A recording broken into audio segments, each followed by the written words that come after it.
So this is supposed to be a Chupacabra or a Dogman? Dogman, the Rake, the Loveland, Ohio Frogman, Baba Yaga. All these cryptids we've come to know and fear.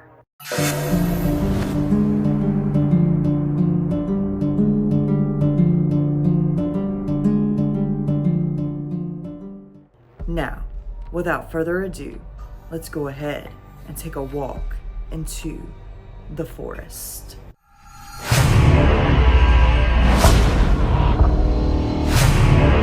Okay guys, this first one right here is by Mythology and Fiction Explained, and it's called The Forgotten Creatures of the Arctic, Inuit Mythology. I have never heard of a reverse dogman until today. Okay, so everybody knows about the dogman with the wolf head or the dog head or the hyena type head and like the human body. Well, I found this Inuit mythology that is the exact reverse. The Adlet were a tribe of dog people. They had the upper body of a human and the lower half of a dog. According to the stories, this tribe originated from the breeding of a large dog and a woman. In some stories, this woman is not named, but as you've just heard, this is one of the stories that relates back to Sedna. The woman in this story lived with her father and refused to take a husband. Instead, she chose to marry a large dog with white and red spots. From this union, they had 10 children. 5 of the children were dogs, and the other 5 were dog-human hybrids, which would be known as the Adlet. Now having 10 new mouths to feed, the burden of hunting fell on the woman's father, who decided he wanted no part in raising his weird grandchildren. Instead, he placed them all on a boat and took them to a secluded island. He then instructed their father to come and collect meat for them each day. The wife would hang a pair of boots around the dog's neck for him to take back to their children. One day, the father filled the boots with stones instead of meat, and the dog drowned when trying to swim back to the island. The woman in retaliation had her children attack her father, trying to gnaw off his hands and feet. He then decided that he wouldn't be winning any Father or Grandfather of the Year awards and fully committed to his villain arc. One day, when on his boat accompanied by his daughter, he kicked her off the boat. As she hung onto the boat, he cut off her fingers, which turned into seals and whales when they fell into the ocean. The woman, scared her father would try and kill her children, sent them inland where they would breed and form their own tribe of dog people. The treatment from the grandfather might explain why they are usually hostile towards men, and in many stories end up being killed by humans, despite them being described as taller and faster. I was like actually so excited when I found that. I actually found that by accident. I was like listening to this Inuit mythology and I was like, my gosh, I have got to share that on my channel. So make sure you go give them a like, okay? Put your paws up on their like button as well as put your pretty paws up on mine.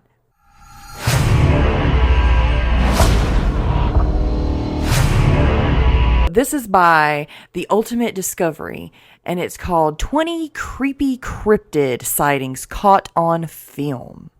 The Jersey Devil is a strange creature from New Jersey. It has the head of a goat, bat-like wings, and a split tail and hooves.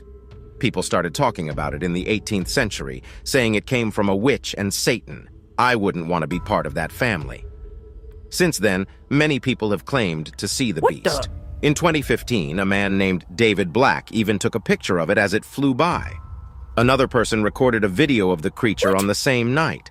Some experts thought the video was real, but skeptics noticed that the creature's wings fluttered like a butterfly, while the rest of its body stayed completely still.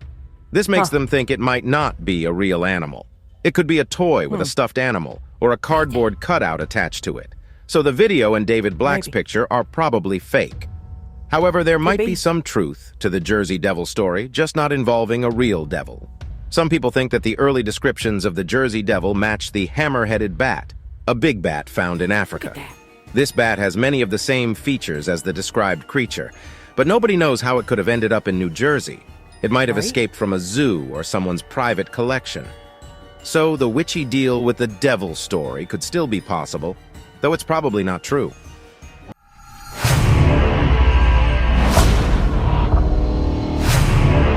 This next one is called Suposto Chupacabras I can't read that. Sorry if I butchered that. So yeah. And it's by Macham TV. So make sure you go give them a like, okay? I know I've seen pictures of this, but I've yet to see the video. So this is the video. So this is supposed to be a Chupacabra or a Dogman.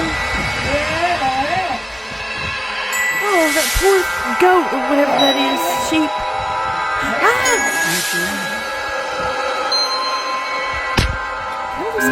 Oh, that looked like a bear almost.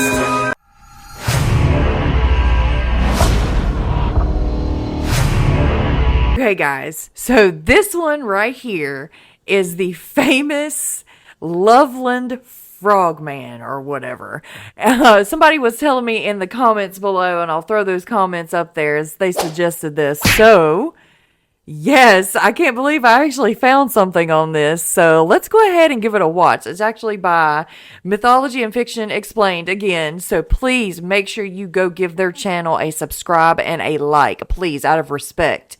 It's called The Crazy Creatures of North America, Exploring North American Folklore. So let's go ahead and dive on in. A giant turtle, in all honesty, isn't that weird. But the same can't be said for the Ohio Frogman, also known as the Loveland Frog and the Loveland Lizard. This cryptid is described as a 4-foot tall frog that has been seen all around Loveland, Ohio.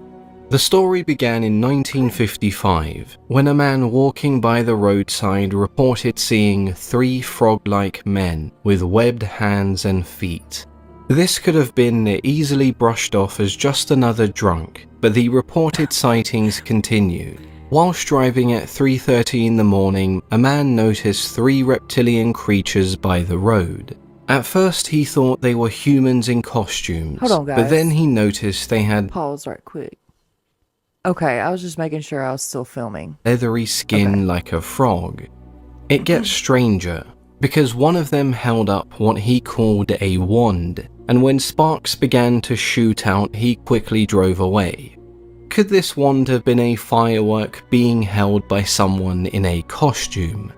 Possibly, but I'd like to believe this man saw 3 giant frog wizards practicing magic on the roadside at 3 AM in the morning. Interest in the frogman peaked once again when the Loveland police themselves killed an animal that matched its description. In 1972, Officer Ray Shockey was driving when an animal ran across his vehicle. Ahead of him, he described a creature that was between 3 to 4 feet tall and between 50 to 75 pounds. He said it was crouched like a frog, and eventually stood up on 2 feet to climb over the guardrail and head back down the river. 2 weeks later, Officer Mark Matthews reported seeing the same unidentified animal along the same roadside. Matthews pulled out his rifle and shot the animal dead. Upon examining the corpse, he identified it as a large iguana with a missing tail, which is why both men struggled to identify it in the first place. Stories surrounding the Loveland Frog are extremely weird, even for a cryptid.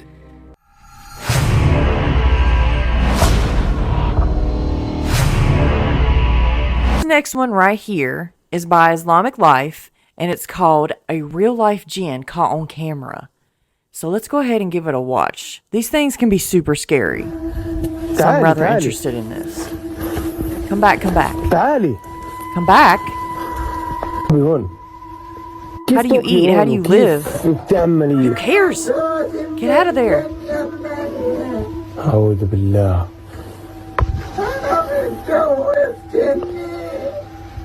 I'm married to a jinn?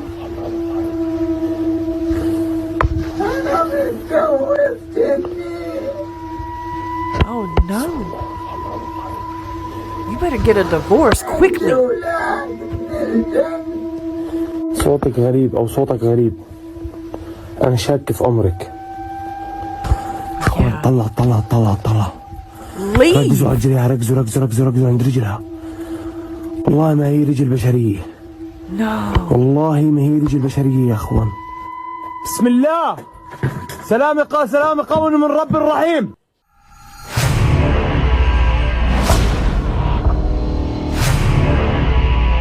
Okay, guys, this next one right here is called Baba Yaga, the Wild Witch of the Woods, and it's by Mythology and Fiction Explained. So yet again, please go give them a like out of respect and a subscribe. They seem to be the star of the show today, but I was very intrigued by what they had to offer. Like, I really like their channel, so do it for me, please.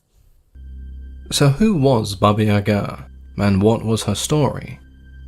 The first recorded mention of her name was by the Russian author Mikhail Lomonosov in his work Rossiyska Grammatika, which pretty much just means Russian grammar. Here Mikhail mentions her name twice, with one of these being in a section where the Slavic deities are compared to the Roman deities their inspiration was presumed to have come from. But Baba Yaga appears by herself, reinforcing the notion that she was a unique Slavic creation, void of any Greek and Roman influence. As the years went by, stories of an old bony hag who lived in the woods began to spread. Her house stood on 2 chicken legs, and she rode around through the forest in a giant pestle and mortar. And this is why I enjoy Slavic folklore, because it's so unapologetically weird that it's hard to not be amused by it. So when weird. you think of witches, the most generic image that comes to mind probably involves a pointed hat, a black cat, and a broomstick to ride around on. But not the Slavs. Instead, Baba Yaga climbs inside of her giant mortar and uses her equally as big pestle to steer, which when you really think about it is actually quite efficient. Because when you're kidnapping children and grinding their bones to dust, you're going to want to have your pestle and mortar at hand when you finally catch one of the little gremlins.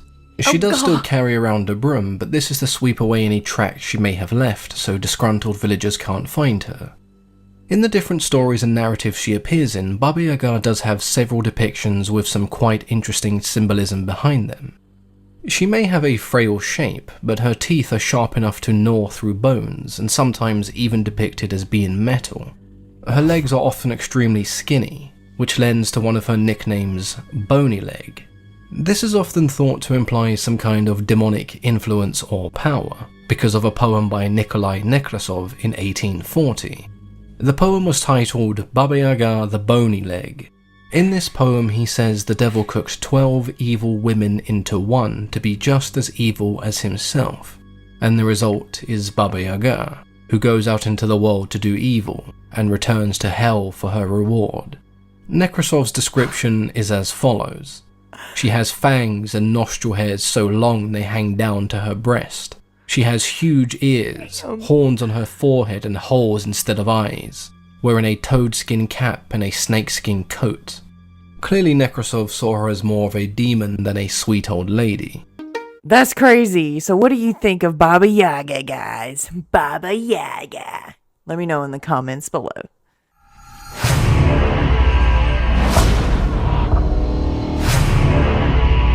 Okay, guys. So this next one right here is by NVTV, and it's called 13 Scariest Creepy Things Caught on Trail Cam in Real Life. Bigfoot.